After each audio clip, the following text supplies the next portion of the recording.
ang mga kwento ng pag-ibig, kwento ng buhay at kwento ng pag-asa dito sa Barangay Love Stories. Love Stories.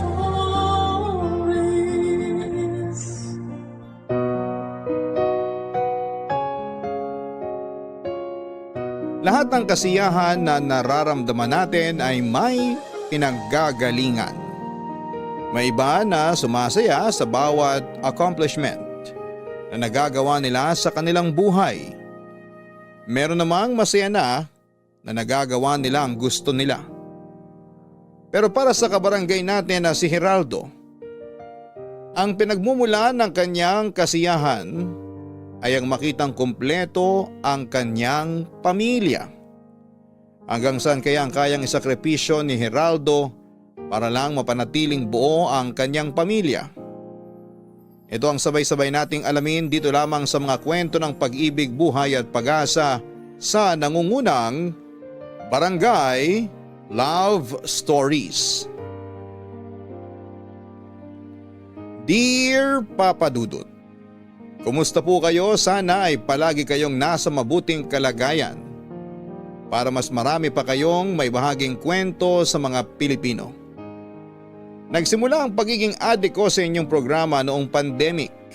Naging routine ko na ang pakikinig sa inyo tuwing tanghali habang ako'y nanananghalian. Matagal ko na talagang gustong magpadala ng sulat sa inyo para sana maibahagi ko naman ang istorya namin ng asawa ko. Sa tulong ng aking anak ay gumawa po ako ng email para lamang makapagpadala ng sulat sa inyo sa barangaylovestories@yahoo.com. Ako nga pala si Geraldo, 60 anyos at ang kwento ko po ay magsisimula noong kinasal kami ng asawa kong si Cora. 30 years old ako noon, Papa Dudut. Noong nag-isang dibdib kami ni Cora sa isang simbahan at nangakong mamahalin namin ang isa't isa hanggang sa kamatayan. Naging maganda naman ang naging buhay namin bilang mag-asawa. Agad kaming nakabukod at nabiyayaan din kami ng 4 na supling. Sa awa ng Diyos, sa pamamagitan ng walang humpay na pagtatrabaho at ilang mga sakripisyo, ay napalaki at napag-aral naman namin ng maayos ang aming mga anak. Ang panganay namin ay naging nurse at nakatira na ngayon sa Canada.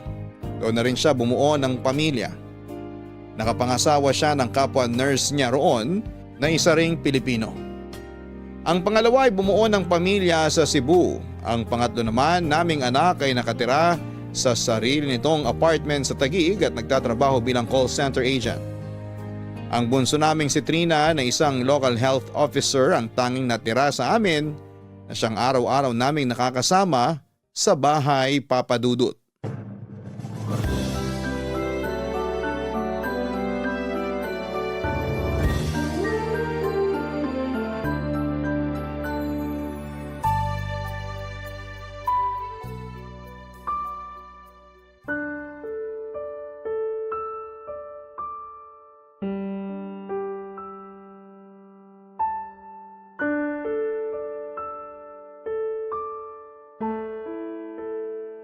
Trina, kamusta na ang mama mo? Okay na po siya. Medyo kumalma na nung napainom ko siya ng gamot. Kumain ba siya? Konti lang. Napakain ko siya ng 3 kutsara bago niya napansin na hindi niya ako kilala. Tapos ayun, nagwala na siya. Hinahanap niya yung mga anak niya kahit na kaharap naman niya ako. Habaan mo na lang ang pasensya mo sa mama mo. Opo, alam ko po yun pa. Minsan, masakit lang sa dibdib na hindi na ako makilala ng sarili kong ina. Hindi ka man niya mamukaan. Alam niya sa puso niya na anak ka niya. Galing ka sa kanya eh. Kaya sigurado kung meron pa rin lukso ng tuguyan. Kayo po pa, kumain na kayo? Oo, katatapos lang. Magpahinga ka na, may trabaho ka pa bukas. Ako na magliligpit sa kusina. Ako na po, kayo na magpahinga. Alam kong buong araw niyong binantayan si Mama. Hindi rin naman ako makakatulog eh. Bakit? Iniisip niyo po ba yung pagdating ni Albert bukas? Ganun na nga. Kinakabahan ako para bukas. Sigurado na po ba talaga na darating siya? Kinausap ko siya. Nagmakaawa ko na sana puntahan niya si Cora. Na sana, kahit isang beses lang magpakita siya sa mama mo. Kailangan po ba talaga nating gawin yun? Siya lang yung taong hinahanap-hanap ng mama mo eh. Okay lang po ba sa inyo? Oo naman. Hindi na problema sa akin yun. Ang mahalaga matulungan natin ang mama mo sa pinagdadaanan niya ngayon. Sorry po pa. Ngayon lang namin nalaman ng totoo. Hindi nyo na kailangang problemahin yun. Problema namin to ng mama nyo. Wala kayong kasalanan sa nangyari. Pero hindi lang po namin lubos maisip na ganun na pala ang nangyayari noon. Wala man lang kaming kamalay-malay. Ginawa ko yun para sa kabubuti ng pamilya natin. Hindi ko na ipinaalam sa inyo yung totoo kasi ayoko masira ang pamilya na meron kayo. Gusto ko kayong protektahan ng mga anak ko kaya sinolo ko na lang lahat. Alam mo pa, hindi natin kailangan si Albert. Sabihin mo na lang sa kanya na wag siyang tumuloy. Kaya ko namang alagaan si mama eh. Hindi. Kailangan ng mama mo si Albert. Kailangan din natin siya. Hanggang sa huli, mahal na mahal niyo pa rin talaga si mama sa kabila ng mga nangyari. Yun ang sinumpaan ko sa harap ng Diyos.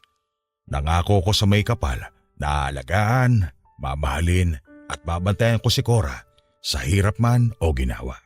Napakabuti niyo po talagang ama at asawa. Ngayong alam ko na ang totoo, nandito lang po ako. Alam ko matagal niyong kinimkim ang mga nararamdaman niyo. Pwede niyo na pong ilabas yan lahat ngayon. Kung ano man ang nararamdaman niyo, malaya na kayong maglabas ng sama ng loob. Wala na pong masisirang pamilya dahil alam kong ginawa niyong lahat para maging buo tayo lahat. Okay lang ako anak. Mahal ko kayo. Mahal ko ang mama niyo. Yun ang pinakamahalaga sa akin. Maraming salamat po sa lahat ng sakripisyo niyo, pa. Walang anuman. Yun ang papel ko bilang ama sa buhay niyo. At natutuwa ako na nagampanan ko yun ng maayos. Dahil dyan, ako na po ang bahala sa inyo. Magpahinga na kayo. Ako na magliligpit dito. Okay, sige. Ikaw nang bahala ha. Opo. Good night, pa. Good night din.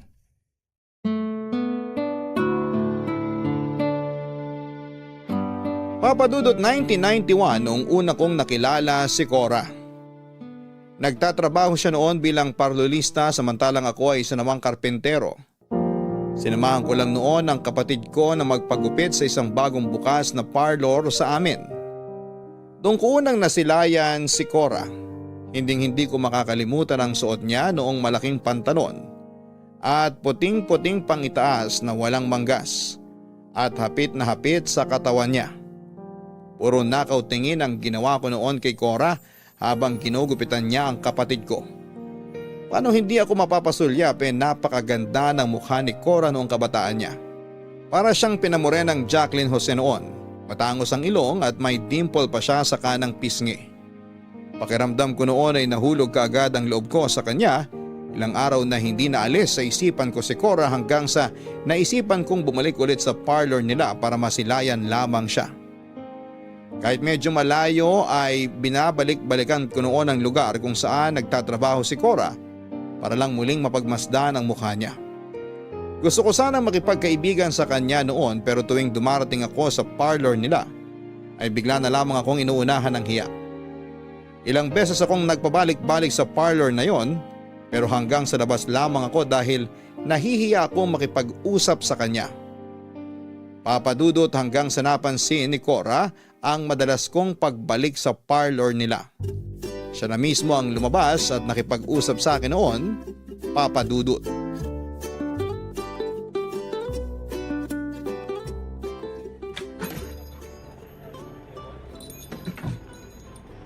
Kuya! Sino? Ako? Oo, ikaw nga! Halika rito. Bakit mo ako tinawag? May kailangan ka ba? Kailan mo namang planong pumasok sa parlor namin? Ha? Anong ibig mo sabihin? Ang ibig kong sabihin, araw-araw ka nagpupunta rito pero hindi ka naman pumapasok sa parlor namin. Magpapagupit ka ba o hindi? Hindi. Maiksi pa tong buho ko. Wala pa kayong magugupit sa akin. Eh bakit balik ka ng balik dito? Hindi ako balik ng balik dito ah. Sino naman nagsabi sa'yo niyan? Nagmamaang-maangan ka pa eh. Ako nga mismo nakakakita sa'yo. Akala mo ba hindi ko napapansin na tumatambay ka dito sa harap tapos silip ka ng silip sa loob? Hindi ikaw pinunta ko rito. Eh sino? Kung hindi ako, sinong sadya mo rito ngayon? May inaabangan lang ako dyan sa kabila. Kabila? Bakit? Sinong inaabangan mo dyan? Iniintay ko lang yung kausap ko lumabas dito. Taga dyan siya sa loob. Nasa kanya yung order ko. Anong order mo? Aso? Veterinary clinic yan eh. Ah, klinik ba yan ng mga hayop? Hindi ko napansin. Hindi naman kasi halata eh. Kita mo na? Debistado ka? Kung gusto mo magpakilala sa akin, magpakilala ka na. Binibigyan na kita ng pagkakataon. Ako si Cora. Ikaw, anong pangalan mo? Geraldo. Pero paano mo nalaman na ikaw yung sadya ko rito? Ikaw yung customer namin noon na may kasamang kapatid, di ba? Oo, ako nga. Natatandaan mo pa yun? Oo naman. Ang lagkit ng tingin mo sa akin noon eh.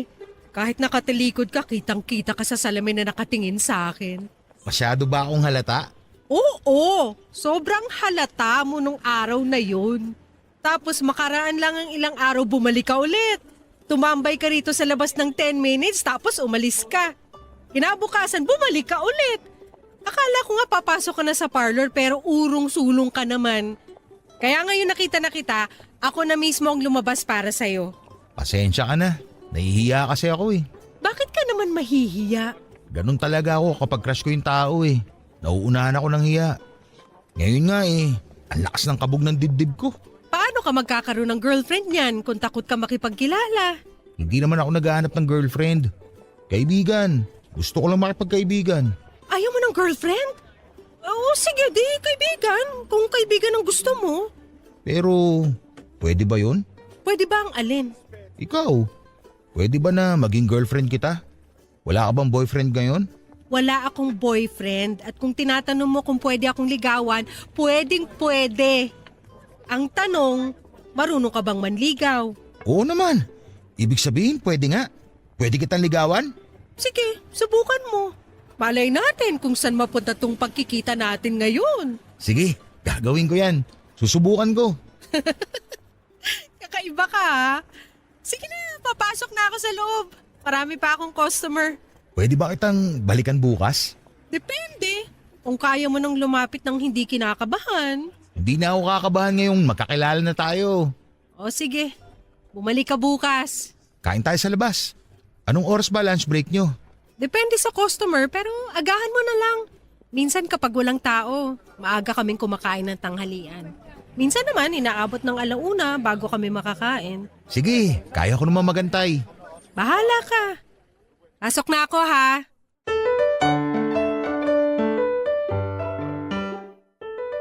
And the rest is history. Ika nga nila, Papa Dudut. Nagsimula ako manligaw kay Cora ng ilang buwan hanggang sa sinagot din niya ako sa huli.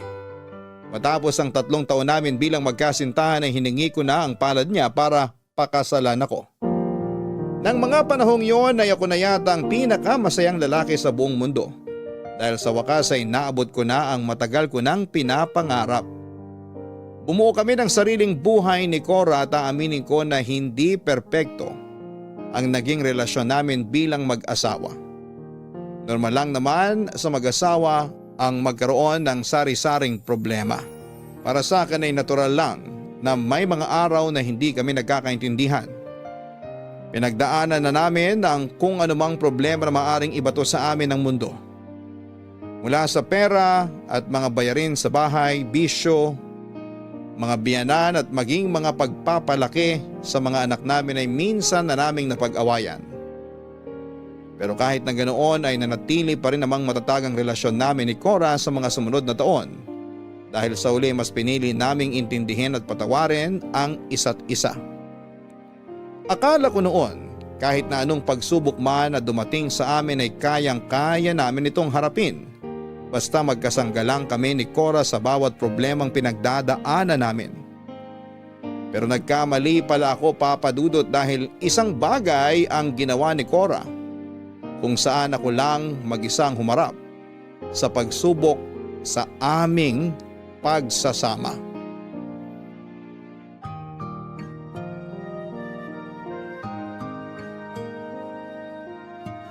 Labing 5 taon ang pinagsamahan namin ni Cora bilang mag-asawa bago ko napansin ang pagbabago sa ugali ng asawa ko. Noong mga panahong yon ay pareho na kaming tumigil sa trabaho namin noong nagkaroon kami ng sapat na ipon.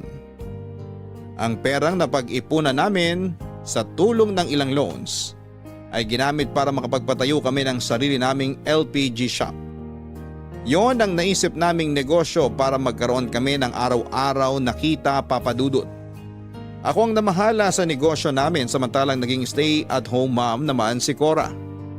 Ang pinagkakabalahan niya dati ay ang pagpapaganda ng garden namin na pinuno niya ng iba't ibang klase ng euphorbia na siyang uso noong mga panahong yon. Lagi rin siyang tumatambay sa bahay ng mga kumari niya na kapareho niyang mahilig sa mga halaman. Inahayaan ko lamang noon si Cora dahil doon siya masaya. Isa pa ay hindi naman niya napapabayaan ang mga trabaho niya sa bahay at sa mga anak namin. Kaya okay lang sa akin kahit doon niya gugulin ang oras niya. Pero Papa Dudut, nagsimula ako magtaka nung lagi na lamang ginagabi ng uwi si Cora. Mas lalong lumakas ang paghihinala ko noong pati ang paraan ng pananamit niya ay biglang nagbago. Tuwing lumalabas ito ay lagi siyang nakaayos na dati ginagawa lamang niya tuwing nagsisimba kami. Isang araw ay sinundan ko si Cora ng palihim at doon ko na nga po nalaman ang totoong ginagawa nito. Nakikipagkita siya sa labas kasama ang isang lalaki, Papa Dudut. Cora, ikaw na ba yan? Oo, nasan ka? Nandito ako sa kusina. Halika rito, kumain ka na. Tapos na kayo kumain? Oo, tapos na kami, kanina pa. Kumain ka na ba? Sandali lang, ipaghahanda kita ng hapunan mo. Hindi na, wag na. Kumain na kami sa labas. Sinong kasama mo? Sina Tessie. Nanlibre siya kaya busog na busog kami. Kaya pala ginabi ka ng uwi. Oo, napasarap yung kwentuhan namin. Hindi na namin namamalayan yung oras. Si Tessie lang kasama mo? Kasama rin namin yung mga anak niya tsaka yung iba pa naming kumare. Alam mo ba, may sarili na kaming grupo ngayon ng mga mahihilig sa halaman. Parang napapadalas na yata yung mga palabas-labas yun nila Tessie ah. Ano bang pinagkakaabalahan nyo? Marami pero karaniwan tungkol lang naman sa mga halaman. May mga bagong halaman kasi siya na nabili pa niya sa ibang bansa. Kakainggit nga eh. Wala ka na bang ibang pinuntahan pagkatapos? Wala na. Buong maghapon na kinates lang ako. Bakit mo naman natanong? Wala naman. Ngayon ka lang kasi ginabi ng uwi. Saan pa ba ako pupunta kundi kinates lang? Bakit? Bawal na ba akong umuwi ng gabi ngayon? Hindi naman pero masaya sana kung sabay-sabay tayong kumain bilang pamilya. Ngayon lang naman eh. Babawi ako bukas. Ako magluluto ng hapunan. Yung mga bata pala, nasa na sila? Nagsitulugan na. May pasok pa sila bukas. Ah, ganun ba? Tulungan na kita dyan. Wag na, ako na. Kaya ko na to. Galit ka ba? Hindi ako galit. Galit ka eh. Kita ko sa mukha mo. Tuwing galit ka, laging salubong niyang kilay mo. Hindi ako galit. Medyo nagtatampo lang ako sa'yo. Nagtatampo naman saan? Wala. Wag mo na lang isipin yun. Ikaw, kung kailan ka tumanda, tsaka ka pa naging matampuhin. May tanong ako sa'yo, Cora. Ano? Kumusta ako bilang asawa? Anong klaseng tanong naman yan? Siyempre, sobrang okay na okay. Ikaw ang pinakamagaling na asawa sa buong mundo. Paano mo naman nasabi? Kasi simula nung kinasal tayo, wala kang ibang ginawa kundi alagaan ako. Lahat binigay mo, lahat ginawa mo para sa akin. Ramdam na ramdam ko hanggang sa kaibuturan ng puso ko ang pagmamahal mo sa akin. Nung nagkaroon tayo ng mga anak, mas lalo kong humanga sa'yo kasi napakagaling mong tatay. Totoo ba yan? Oo naman. Mabuti kang asawa, Geraldo. Wala na akong ibang mahihiling pa. Wala ba akong naging pagkukulang sa'yo? Wala. Katulad nga ng sinabi ko, lahat ibinigay mo sa akin. Yung tipong isusubo mo na nga lang, ibibigay mo pa sa akin para lang masiguro mong busog ako. Ganong klaseng asawa ka. Salamat. Bakit? Ano bang problema sa'yo? May pinagdadaanan ka ba? Wala. Namiss ko lang yung lambing mo. Ikaw talaga. Sige na, ikaw na bahala dyan. Oo, ako nang bahala rito. O sige, maliligo ako saglit. Nalagkit ko na eh. Sunod ka na rin pagkatapos mo dyan. Hindi na kita hihintayin ha, pagod na ako, tutulog na ako. Sige, pahinga ka na. I love you. I love you too.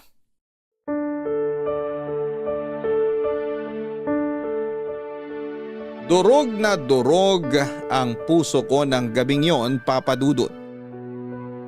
Alam ko kasi na hindi kumari niya ang sinadya ni Cora sa labas kundi isang lalaki. Ang mas masakit ay hindi lang yon basta lalaki. Ang lalaking kinita niya sa labas ay walang iba kundi si Albert na itinuturing na first love ni Cora.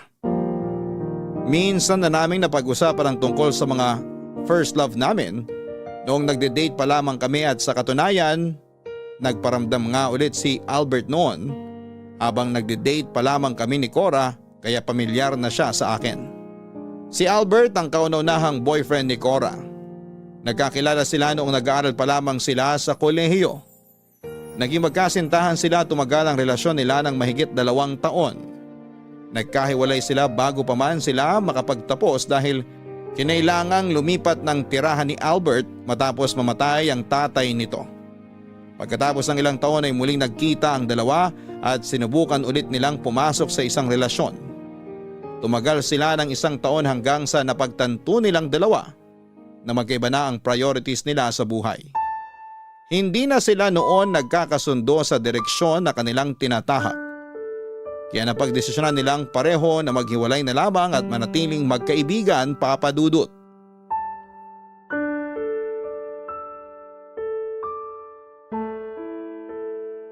Albert, pasensya ka na, ngayon lang ako natapos sa trabaho. Kanina ka pa nag-aantay? Oo, kanina pa. 1 oras na akong pinapapak ng lamok dito. Pasensya ka na talaga. May mga last minute na dumating eh. Hindi naman namin pwedeng hindihan yung customer. Lagi na lang ganyan eh. Ano magagawa ko, nandun yung amo namin. Kapag inuna kita, edi ako naman yung mawawala ng trabaho. Mas mahalaga pa kasi sa'yo yung trabaho mo kaysa sa akin. Siyempre naman, kailangan kong kumayod para may makain kami. Sino magpapakain sa pamilya ko, ikaw? Gusto ko lang naman bigyan mo rin ako ng prioridad. Kahit yung oras ko na lang sana yung irespeto mo. Maaga ako nagpaalam sa trabaho para sa'yo. Tapos ikaw, hindi mo man lang magawa yon para sa akin? Sorry na nga eh. Hindi ko naman inaasahan na kung kailan magsasara na kami tsaka pa dumagsa yung mga tao. Anong oras na? Saan pa tayo kakain nito? Halos nagsara na lahat ng kainan dito oh. Maghanap na lang tayo kahit saan na dyan. Hindi naman ako mapili eh. Wag na! Wala na akong gana. Sa bahay na lang ako kakain. Albert naman. Ang liit na bagay, masyado mo namang pinapalaki. Hindi maliit na bagay ito, Cora. Ano? Lagi na lang ako pangalawa sa buhay mo.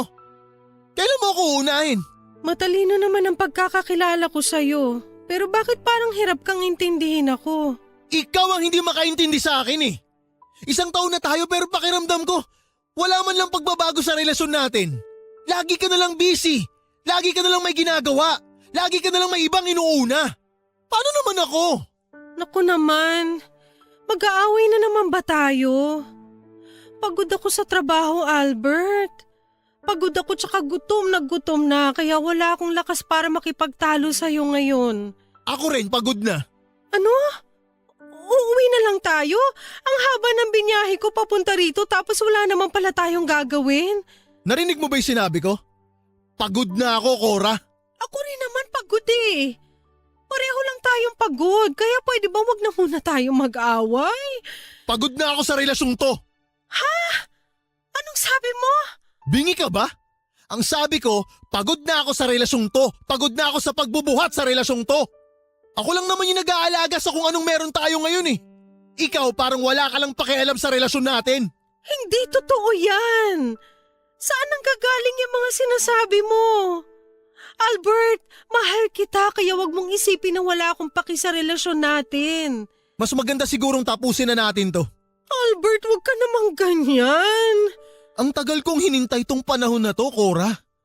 Nung naghiwalay tayo, lagi kong dinadalangin na sana bigyan pa tayo ng pangalawang pagkakataon. Tapos ibinigay ng Diyos yung pagkakataon na hinihiling ko na yun. Nagkita uli tayo. Tapos ganito lang din pala yung mangyayari? Ano bang pinagsasasabi mo? Ako rin naman eh. Hinintay kita. Hiniling ko rin tong panahon na to. Kaya sana naman wag mo namang sayangin tong pagkakataon na ibinigay sa atin. Hindi ako ang nagsayang. Ikaw! Iba ka na eh. Hindi na ikaw yung Cora na minahal ko nung nasa college pa lang tayo. Yun sana yung Cora na gusto ko eh. Pero yung Cora ngayon, hindi na ikaw yung dati. Nagbago ka na. Albert naman. Pasensya ka na. Hindi na talaga siguro tayo para sa isa't isa. Albert! Maiwan na kita. Mag-ingat ka pa uwi. Sandali! Albert! Wag mo akong iwan dito, parang awa mo na! Albert! Bumalik ka! Albert!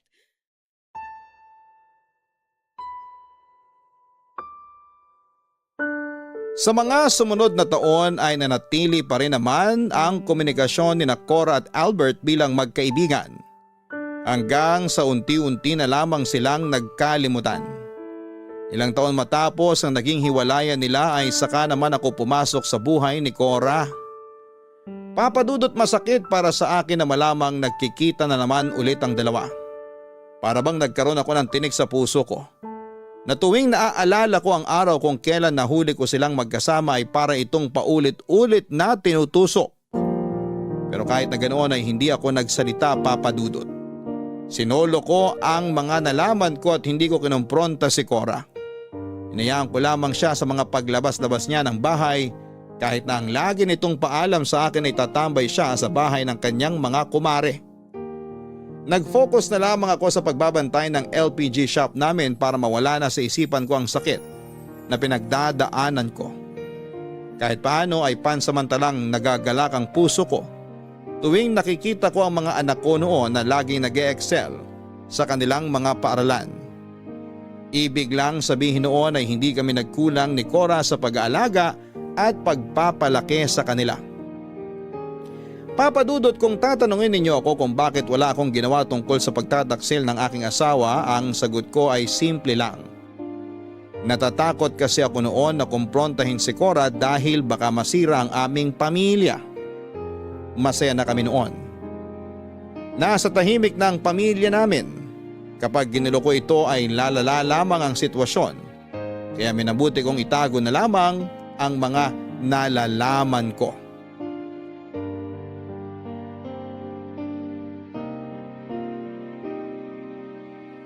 Sa mga sumunod na 10 taon ay nagpatuloy ang lihim na relasyon nila Cora at Albert at ako naging piping saksi sa naging pagtataksil sa akin ng asawa ko. Masakit man pero ang mahalaga sa akin ay napapanatili kong buo ang aking pamilya. Sa kabila ng pagkakaroon ng problema sa pagitan naming dalawa ni Cora ay nagawa pa rin naman namin ang trabaho namin bilang mga magulang. Nakapagtapos lahat ng mga anak namin at nagkaroon sila ng kanya-kanya nilang buhay.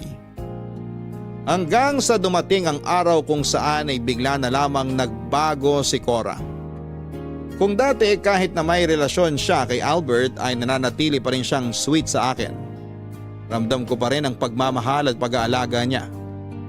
Isang araw ay bigla na lang itong nawala sa hindi malamang kadahilanan. Naging mailap siya sa akin at malimit na lamang niya akong kausapin. Mas marami pa siyang oras noon sa mga halaman niya kesa sa akin na sarili niyang asawa. Naging magagalitin din siya, laging tahimik at para bang unti-unti nang nawawala sa wisyo. Dati ay napaka-banidosa niya, pero nang mga panahon na yon ay hindi na niya masuklay ang buhok niya. Ilang beses kong tinanong si Cora kung may problema ba siya. Pero ang lagi niyang sagot sa akin ay okay lang daw siya. Kahit na halata namang hindi na. Hindi ko na natiis ang sarili ko noon dahil sa kakaibang ikinikilos ni Cora. Kaya kinausap ko na siya ng masinsinan.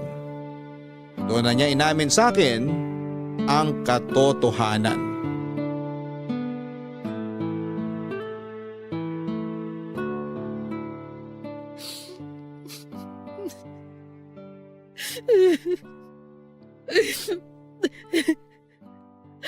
Cora? Geraldo, nandito ka na pala. Anong oras ka umuwi? Kakauwi ko lang. Bakit mo iniiyakan yung halaman mo? May nangyari ba? Wala. Huwag mo na akong alalahanin. May naalala lang ako kaya ako naiyak. Sigurado ka? Kasi pakiramdam ko, matagal mo nang pinipigilan yung mga luha mong yan eh. Ha? Paano mo naman nasabi? Matagal ko nang napapansin na wala ka sa sarili mo. Asawa mo ko. Matagal na tayo magkasama kaya alam ko may dinaramdam ka ngayon. Hindi, wala to. Naghiwalay na ba kayo? Ha?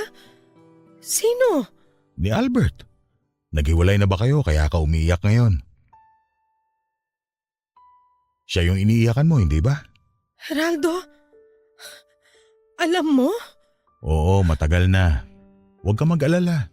Hindi ako galit. Pero paano mo nalaman? Sinundan kita noon hindi lang isang beses, kundi maraming beses.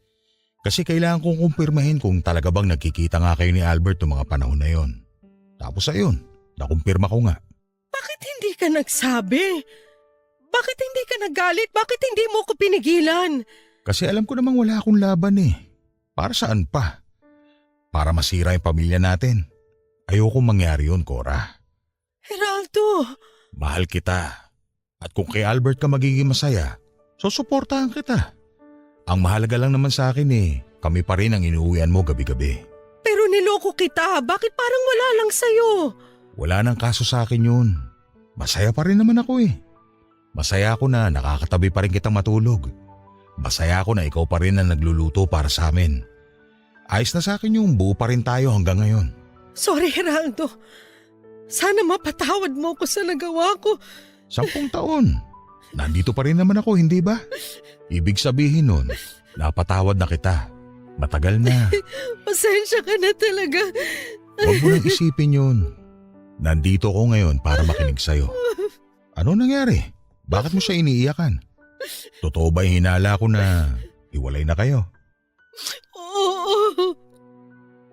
Tapos na kami ni Albert. Mas pinili niya yung asawa niya. Gusto raw niyang ibalik sa dati ang pamilya niya. Iniwanan niya ako. Kung sakali man na ikaw nasa sitwasyon niya, sino naman ang pipiliin mo? Siya ba o kaming pamilya mo? Mahal kita. Mahal na mahal kita pero iba rin yung pagmamahal na nararamdaman ko kay Albert eh. Simula nung minahal ko siya noon, yung pagmamahal na yun hindi na naalis yun sa puso ko. Alam ko. Kaya nga hindi ko na kayo pinakialaman eh. Kasi alam ko na sa aming dalawa, si Albert ang pipiliin mo. Tatanggapin ko ang galit mo. May karapatan ka magalit sa akin. Please, magalit ka sa akin. Hindi ko magagawa yun sa'yo. Sabihin mo na lang kung paano ako makakabawi sa'yo. Kahit yun na lang ang magagawa ko. Bumalik tayo sa dati. Gusto kong bumalik ka sa dating Cora na nakilala ko. Gusto kong makita kitang maging masaya ulit na hindi si Albert ang dahilan. Yun lang ang tanging hiling ko sa'yo. Pangako, babawi ako sa'yo. Tutuparin ko yung hinihiling mo. Salamat.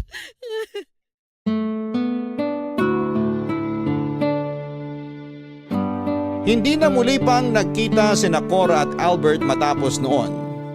Bilang asawa ay ginawa ko ang lahat para damayan si Cora sa pinagdadaanan niya. Kahit na dapat ay nagagalit ako sa kanya dahil pinagtaksilan niya ako. Ganon ko po kamahal si Cora, Papa Dudut. Kaya ko siyang patawarin kahit na gaano pa kabigat ang kasalanan na ginawa nito sa akin. Sinubukan namang bumawi ni Cora sa kasalanang ginawa niya at unti-unti ay inayos niya ang sarili niya. At binalik niya ang dating siya.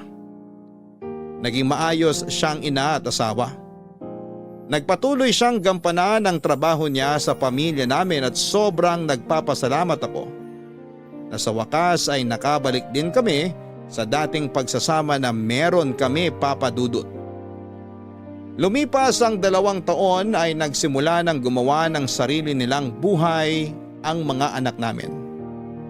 Naunang umalis sa poder namin ang aming panganay na sinubukan ang swerte sa abroad. Sumunod ang pangatlo na umupa ng sariling apartment matapos matanggap sa trabaho bilang call center agent. Ang pangalawa ang pinakahuling umalis matapos makapangasawa ng taga Cebu. Tanging si Trina na bunso namin ang nanatili sa tabi namin at ang dating maingay naming tahanan ay naging tahimik na. Kasabay nito ay isang bagay ang napansin ko sa mga kilos ni Cora. Geraldo! Nasaan ka? Geraldo! Cora, sandali, nandyan na ako. Bakit? Ano nangyari? Tulungan mo ako! Bakit? May nangyari ba? May masakit ba sa'yo? Anong meron? Nawawala yung gamit ko! Kanina pa ako naghahanap pero hindi ko makita kung nasaan. Anong gamit ba yun? Ano yung hinahanap mo? Yung kwan! Ano ba tawag doon? Yung bilog na maliit. Bilog na maliit? Anong bilog na maliit? Basta yung hindi ko maalala yung tawag eh. Relax ka lang. Isipin mo nang mabuti. Anong gamit yung nawawala? Yung nilalagay sa daliri. Pagising ko kanina wala na yun sa daliri ko eh. Sing-sing? Yun ba yung sinasabi mong nawawala? Oo, yun nga! Yung binigay mo sa akin nung ikinasal tayo. Saan mo ba nilagay? Hindi ko nga maalala eh. Hindi ko alam kung ba't ko yun inalis sa daliri ko. Ngayon hindi ko na tuloy mahanap. Sinek mo ba sa kwarto kung nandun? Oo, hinalugog ko na lahat ng sulok pero hindi ko talaga makita. Ma, pa? Ano nangyayari dito? Halika nga rito, Trina. Tulungan mo kami ng mama mo. Bakit po? Nawala yung wedding ring niya. Tulungan mo ako maghanap. Sige po. Ma, naalala mo pa ba kung kailan mo huling suot yung singsing? Suot ko pa yun kagabi. Nilalaro ko yung bilang pampatulog kapag hirap akong antukin. So, kagabi suot mo pa? Oo, pero kaninang tanghali napansin ko, wala na siya sa daliri ko. Sandali, i-check ko lang ulit sa kwarto. Baka may nakaligtaan kang tignan. Maupo ka muna, ma. Ako na maghahanap sa nawawalang singsing nyo. Hanapin mo please. Baka magalit sa akin ng papa mo kapag hindi natin yun nahanap. Opo, ako na pong bahala. Pasensya ka na anak. Nagiging makakalimutin na talaga ang mama mo. Lagi na lang ako nakakawala ng gamit. Huwag po kayong mag-alala. Normal lang naman po yan sa edad nyo. Diyan na po muna kayo. Pupunta lang po ako sa kwarto nyo. Tutulungan ko si Papa sa paghahanap ng singsing nyo. Sige. Ano pa? Nahanap mo na? Hindi. Kahit pagalugarin pa natin itong buong bahay, hindi na natin mahahanap yung wedding ring ng mama mo. Bakit naman po? Matagal nang walang suot na singsing si Cora. Ha? Talaga po ba? Bakit hindi ko po napansin? Hindi ko alam kung paano hindi mo napansin pero 3 years ago pa nung sinabi niya sa akin na nawawala yung singsing niya. Pero paano naman niya mawawala yun? Hindi ko alam. Tinanggal niya siguro yun sa daliri niya tuwing lumalabas siya. Bakit naman? Huwag mo na lang alamin kung bakit. Siguro hindi niya na maalala na matagal niya nang nawala yung singsing niya. Humihina na talaga ang memorya niya. Pero sabi niya, suot pa niya yun kagabi ah. Sabi niya rin kahapon, malapit ang 10th anniversary namin. 27 years na kaming kasal.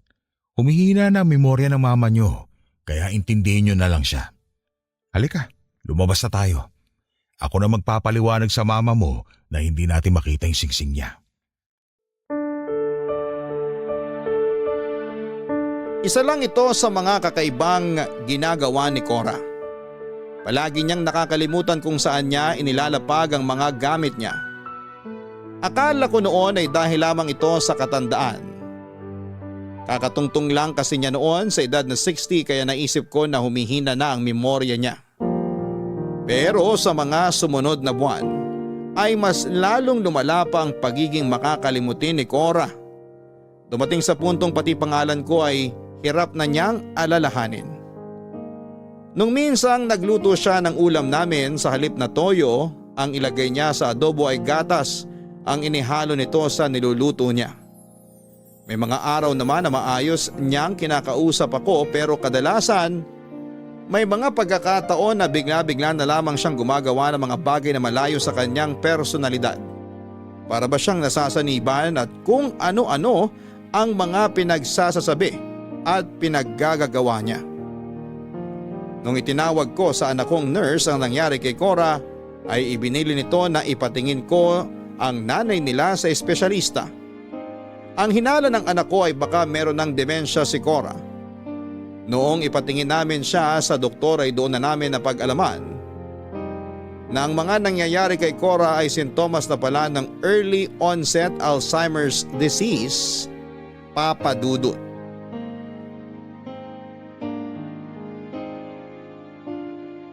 Mabilis na ginupo ng kanyang sakit si Cora. Unti-unting lumala ang pagkawala ng memorya nito sa puntong pati mga simpleng bagay ay hindi na niya alam gawin. Hindi na siya marunong pumunta sa CR at minsan ay hirap siyang magsalita dahil hindi nito maalala kung ano ang mga salita na dapat niyang gamitin. May pagkakataon na hindi na niya alam kung nasaan siya. Meron ngang punto noon na sa kalagitnaan ng gabi ay nagmamadali siyang lumabas dahil late na raw siya sa trabaho niya sa parlor kahit na matagal na siyang hindi nagtatrabaho. May moments na bigla na lamang itong iiyak dahil hindi na niya alam kung bakit siya bumangon sa kama. At ang pinakamasakit na siguro ay tuwing hindi na ako maalala ng asawa ko. Maging ang mga anak namin ay hindi na niya kilala kung sino-sino sila. Paminsan-minsan ay dinadalaw siya ng mga anak niya kapag may oras sila pero karaniwan ay si Trina lamang ang nagbabantay sa kanyang nanay. Sa mga sumunod na taon ay mas lumala pa ang sakit ni Cora kahit na may iniinom naman itong gamot. Sobrang bigat sa dibdib na makitang naghihirap ang asawa ko. Lalo na kapag may mga araw na tila ba nakatira ito sa nakaraan. At ang tanging naaalala ng isipan niya ay si Albert at hindi ako.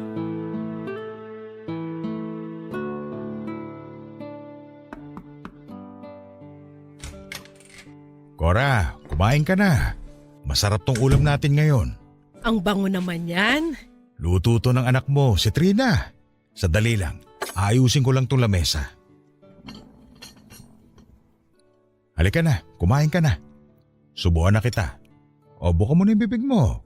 O eto na, masarap to. Anong ginagawa mo? Hoy! Ano yung nilalagay mo sa bunganga ko? Cora, pagkain to. Niluto to ng anak mo. Sino ka ba? Anong ginagawa mo rito sa pamamahay ko? Ako to, si Geraldo. Ako ang asawa mo. Wala akong kilalang Geraldo. Pinaglululoko mo ba ako? Wala pa akong asawa. 1994, ikinasal tayong dalawa. Di ba nga nangako tayo sa paborito mong simbahan? Nangako tayo na hindi natin iiwan ang isa't isa. Nagkaroon tayo ng 4 na anak. Si Gerald, Georgette, Timothy at Trina. Wala akong alam sa pinagsasasabi mo. Baka nagkakamali ka ng kinakausap. Hindi ako ang asawa mo. O sige, hindi ako ang asawa mo. Pero inutusan niya ako na pakainin kita. Kaya kumain ka na. Inutusan ka ni Albert? Bakit nasan ba siya? Saan siya nagpunta? May inaasikaso lang siya. Babalik din siya agad. Habang naghihintay ka sa pagbabalik niya, kumain ka muna. Hindi ako gutom. Sige na, kahit konti lang. Sabing hindi ako gutom. Pwede ba umalis ka na sa harapan ko? Kapag hindi ka umalis, sisigaw ako. Cora naman, pagbigyan mo na ako. Tulong! Tulungan niyo ako! Cora, ano ka ba? Puminahon ka. May tao ba dyan? Tulungan niyo ako! Lumayo ka sa akin! Ako lang to. Huwag ka mag-alala, hindi kita sasaktan. Halika, yayakapin kita para kumalma ka. Tawan mo ako! Bakit mo paniyayak ka? Bastos ka! Tulong! Tulungan niyo ako! Cora! Pa, ano nangyayari? Trina, anak! Tulungan mo ako! Minamolestya ako ng lalaking to! Ma, kumalma ka lang po. Si Papa to. Hindi mo na ba siya naaalala? Hindi ko kilala yung taong yan! Ilayo mo yan sa akin! Pa, ako nang bahala sa kanya. Lumabas ka po muna para kumalma siya. Sige, pakainin mo siya ha. Kailangan niyang kumain. Opo, ako na magpapakain sa kanya. Maiwan ko na kayo. Bastos na tao yon? Sino ba yon? Paano siya nakapasok sa bahay natin? Ma, si Papa yun. Hindi yun ang papa mo. Ang papa mo si Albert. Siya ang ama mo. Ma, ang tatay ko po ay si Geraldo. Siya po ang asawa niyo. Hindi niyo lang siya maalala sa ngayon dahil sa sakit niyo. Pero yung lalaking pinaalis niyo, siya po ang asawa niyo. Huwag niyo nga bilugin ang ulo ko. Nasaan na ba kasi si Albert? Albert! Lumabas ka! Ilabas niyo si Albert. Aalis na ako rito. Ayoko na rito! Ma, huminahon ka muna, please. Tatawagan ko si Albert, basta kumalma ka muna. Tawagan mo siya. Gusto ko na siyang makita. Oo, magkikita rin kayo. Kumain ka muna, okay? Ayaw na ayaw ni Albert na nalilipasan ka ng gutom, kaya kumain ka muna. O sige na nga. Asa na ba yung pagkain ko? Amin na. Heto, ako na po magpapakain sa inyo. Masarap to, ako nagluto niyan. Dali, pakainin mo na ako para makita ko na si Albert.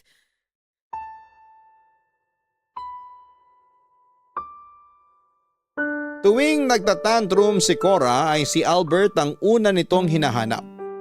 Gabi-gabi siyang umiiyak at lagi niyang sinasabi na wag daw siyang iwan ni Albert dahil mahal na mahal daw niya ito.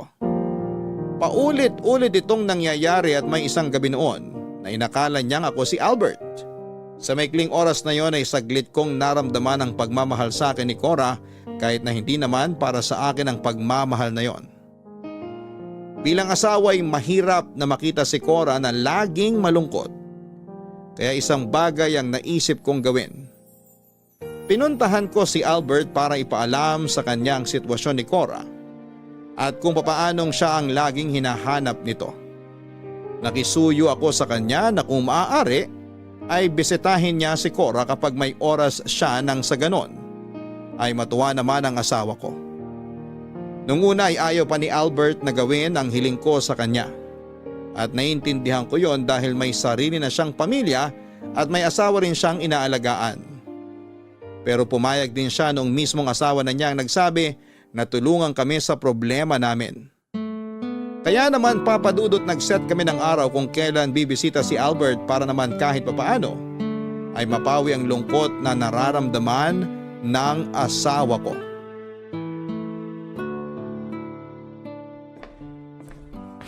Pa, kanina ka pa lakad ng lakad dyan. Umupo ka kaya muna. Alas 10 na, hindi pa dumarating si Albert. Diba ang sabi niya on the way na siya? Paano kapag hindi siya dumating? Paano kapag bigla siyang pinigilan ng asawa niya?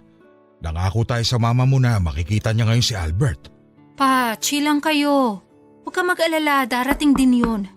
Oh, baka siya na yan.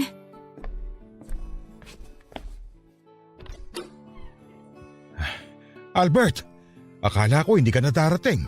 Pasensya ka na. May tinapos lang ako sandali sa bahay. Halika, pumasok ka. Ito pala yung bunso naming anak ni Cora, si Trina. Magandang umaga. Magandang umaga rin po. Kumusta po yung biyahe nyo? Maayos naman. Medyo natagalan lang kasi ang lala ng traffic. Rush hour po kasi, kaya traffic talaga. Oo nga eh.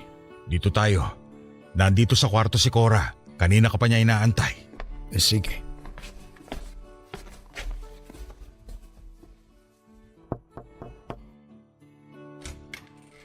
Cora, may bisita ka. Hulaan mo kung sino. Sino? Magandang umaga, Cora. Kumusta ka na? Albert? Saan ka ba nang galing? Kanina pa kita hinihintay. Pasensya ka na. May tinapos pa kasi ako sa bahay eh. Anong bahay? Dito ka nakatira. Halika nga rito. Yakapin mo ko. Ang tagal ko naghintay sa'yo. Nandito na ako.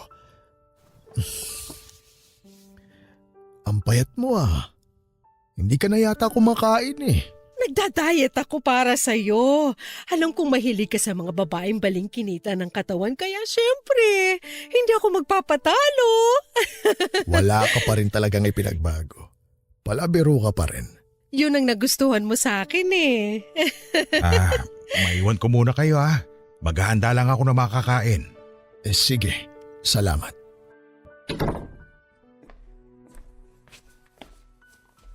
Ano pa, nagkita na sila? Oo, ang saya nga nila eh. Ngayon ko na lang ulit nakitang ngumiti ang mama mo.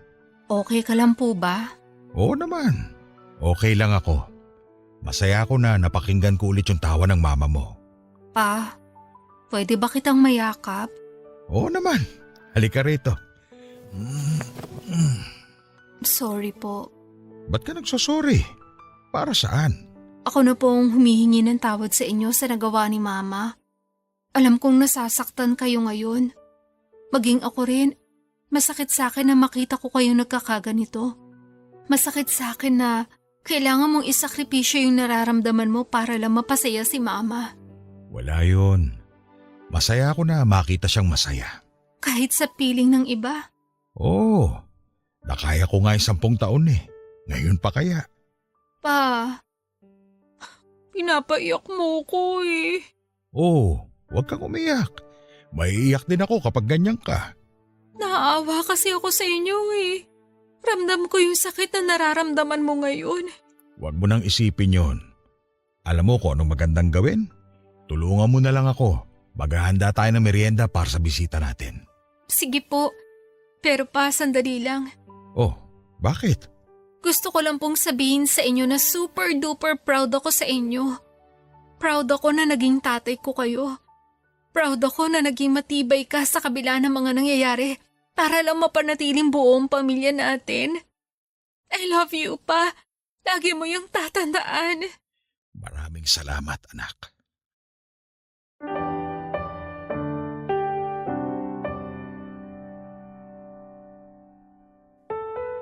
Ilang buwan ko ring tiniis ang nararamdaman ko para lamang mapasaya ang asawa ko.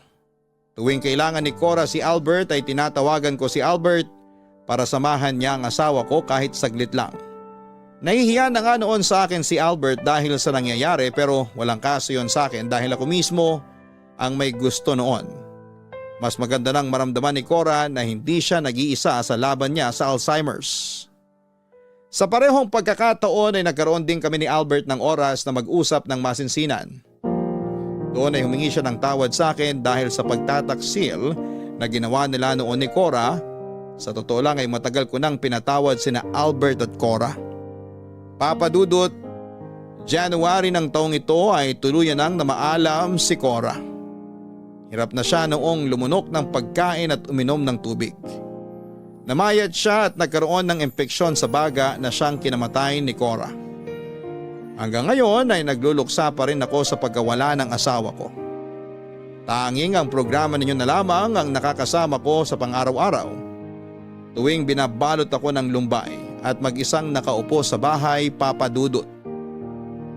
Kung ako ang tatanungin ay wala akong pinagsisisihan sa naging buhay namin ni Cora bilang mag-asawa. Naging masaya ang buhay ko dahil sa kanya at marapat lang din ang ginawa ko para mapasaya siya hanggang sa huling sandali ng buhay niya. Ito na po ang katapusan ng kwento ko at hanggang sa muli, Papa Dudut. Maraming salamat po sa Barangay Love Stories at sa Barangay LS 97.1. Ang inyong forever kapuso at kabarangay, Heraldo. Isa lang ang masasabi ko sa iyo, Tatay Heraldo, napakadakila ninyo pong asawa. Ang ginawa ninyong pagsasakripisyo sa sarili ninyong kasiyahan para lang mapasaya ang taong minahal ninyo. Yun na siguro ang pinakamagandang halimbawa ng wagas na pag-ibig. Dahil mga kabarangay, ang kakibat ng pagmamahal ay ang pagsasakripisyo sa sarili nating pangangailangan para maibigay ang pangangailangan ng ating mga minamahal. Ito ang isa sa mga bagay na magpapatunay sa pag-ibig na dala natin para sa isang tao. Hanggang sa muli, ako po ang inyong si Papa Dudut. Sa mga kwento ng pag-ibig, buhay at pag-asa sa Barangay Love Stories number 1. Sabay-sabay nating pakinggan ang iyong kwento ng pag-ibig, buhay at pag-asa. Ipadala lang sa barangaylovestories@yahoo.com. Nagustuhan ng iyong napakinggan? Ituloy yan via live stream sa www.gmanetwork.com/radio.